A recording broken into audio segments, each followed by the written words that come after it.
नमस्कार मित्रांनो, मी पवन वाघुलकर खेम मज्जा या कार्यक्रमामध्ये तुमचं स्वागत करतो। मित्रांनो आज मी रोडवरनं चाललो होतो। रोडवरनं जाताना मला एक गृहस्थ भेटले। मी लगेच त्यांच्या जवळ गेलो का, कारण का ते सगळ्यांशी नम्रपणे बोलत होते।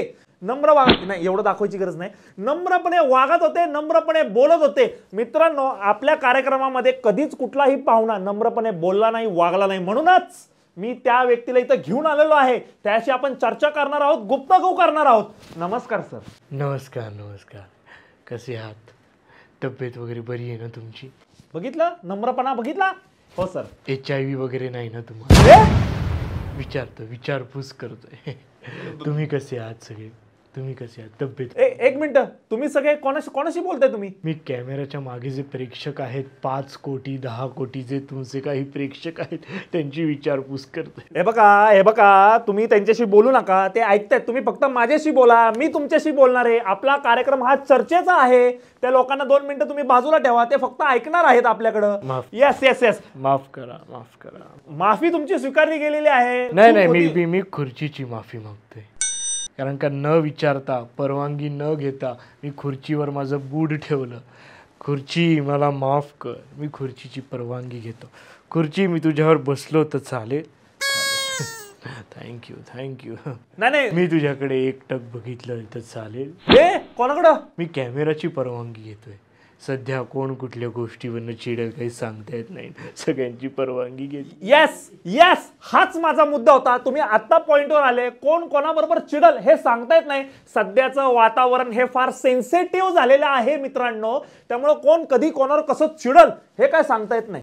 बरोबर बोलतोस। मी तुझं पाणी काढलं तर चालेल? काय? ही तुझीच बाटली आहे ना, म्हणून म्हणलं। हा, माझीच आहे, प्या पाणी। मी तुझा गळा आवडला तर चालेल? अरे काय चालेल? 1 मिनिट, तुम्ही कसली परमिशन घेताय? ती निर्जीव गोष्ट। बट ठीक आहे, ती म्हणली नाही चालणार तर मग मी तिला भोग पाडीन। काय पडेल? भोग पाडीन। अरे, गळा आवडण्यापेक्षा भोग पाडणं ही जास्त विकृती आहे ना।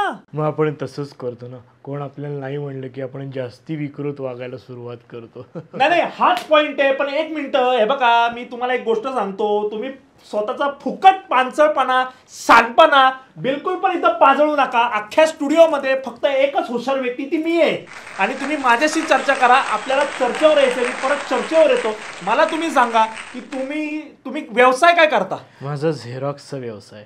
अच्छा, म्हणजे तुम्ही तिथं सांगता का मग प्रत्येक कागदाला की मी तुझ्या तोंडावर काळं फासलं तर चालेल का, असं सांगता का? परवानगी घेता का? हो, मी परवानगी घेतोच। 1 मिनिट, मला फोन आलाय। एक्सक्यूज मी, फोन अलाउड नाहीये, रेकॉर्डिंग चालू आहे सर। इथं मी बोर्ड लावलाय मोठा, त्यासाठीच इथं फोन अलाउड नाहीयेत आपल्या शो मध्ये। मी तुला 4 घाण अपशब्द वापरले तर चालतील?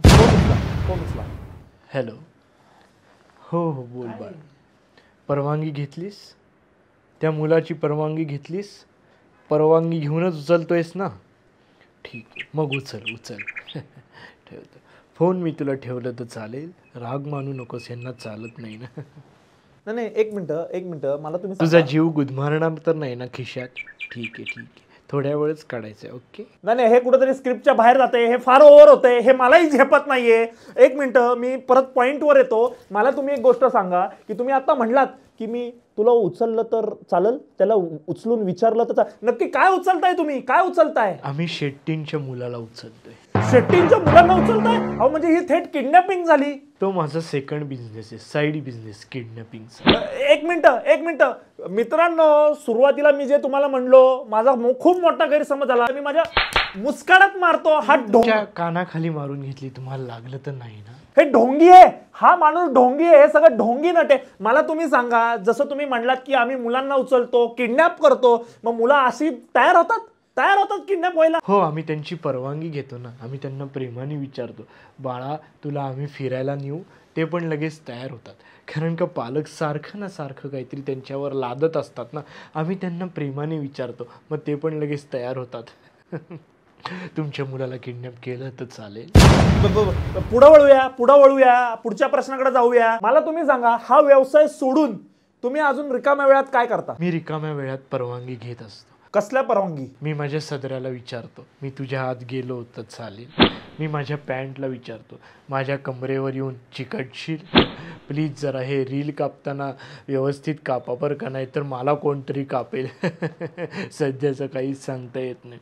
सध्या फारच अवघड झालेलं आहे. हे बघा, तुम्ही बरोबर बोललात आणि तुम्ही आता ह्याच्या पुढे काही काळजी करू नका. तुमच्या करिअरचे बरोबर लावतो मी आता. काय नाही पाट्या लावतो, पाट्या.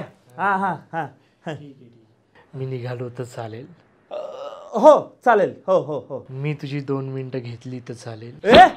चप्पल हवी मला. किती माणूस हा घाणेरडा आहे, किती अश्लील बोलता तुम्ही. बाळा कसं आहे, 9 रस असतात. हो मला माहिती आहे ना, आंब्याचा, सफरचंदाचा, चिक्कूचा. अरे बाळा, भाषेत 9 रस असतात आणि जगण्यासाठी सगळे रस महत्वाचे असतात. खरे. एका पातळीपर्यंत असलेले विनोद लोकही एन्जॉय करतात. नाहीतर दादा कोंडकेंचे चित्रपट कोणी पाहिले असते का? आपण ते चित्रपट एन्जॉय करतोच की. अगदी बाई माणसं सुद्धा एकत्र येऊन ते चित्रपट बघायचे आणि हसायचे. पण काय, गुदगुल्या करणारी बोटं जेव्हा ओरखाडे काढायला लागतात ना, तेव्हा लोक दुखावतात. नाही, खरी गोष्ट आहे. सरांनी जाताना एक छान संदेश दिलेला आहे आणि आता आपण कार्यक्रम थांबूया. ठीक आहे, मग मी तुझा घेतला तर चालेल? निरोप. हो चालेल. हो सॉरी, मी जरा आता तुम्हाला त्रास देणार आहे. काय त्रास देणार आहे आणखी? मी माझ्या पायांना म्हणतोय, त्यांना आता चालावं लागेल ना, थोडासा त्रास होईल, सांभाळून घ्या. माझा भार उचलाल?